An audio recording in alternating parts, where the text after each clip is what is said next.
एक बार चलते हुए जा रहे थे, कबीर साहब जा रहे थे, सामने से एक दूसरे महात्मा आए। तो चलते चलते उस महात्मा ने कदम उठाया और कदम रखा, रखते ही गिर गया वो। जब वो गिर गया तो कबीर साहब ने क्या किया, उसकी तरफ देखा। कबीर साहब ने कदम उठाया, जमीन में नहीं टिकाया, पहले ही गिर गए।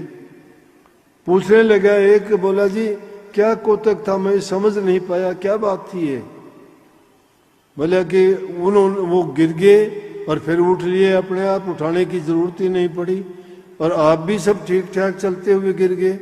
बोला कि इसका मतलब ये था, उसने ये कहा था एक कदम रखते हैं हम, अगला कदम रखें या ना रखें पड़ जाएंगे, मर जाएंगे, हमारा संदेशा पता नहीं कब आ जाएगा। इसलिए हमें उसे मौत से, सारवत ने बाणी लिखी, मौत से डरत रहो दिन रात, एक दिन काठी बने तुम्हारी चार कहरवा ला दे जात, भाई बंधु कुटुंब कबीला सो सब पीछे रहते जात, किसकी करते हो आस कौन देगा साथ, सब के सब यहीं छोड़ के जाओगे, रह जाओगे, 4 दिन के लिए याद करेगा कोई, 5वें दिन याद भी नहीं करेगा। ये खेल रोजाना देखते हैं लेकिन उसको याद नहीं करते, भूल जाते। कितनी भूल है इंसान की, यही भूल लगाई गई है।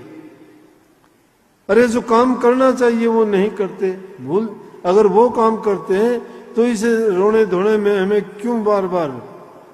कबीर साहब तो कहते हैं कि मैं तो डरता ही नहीं मौत से।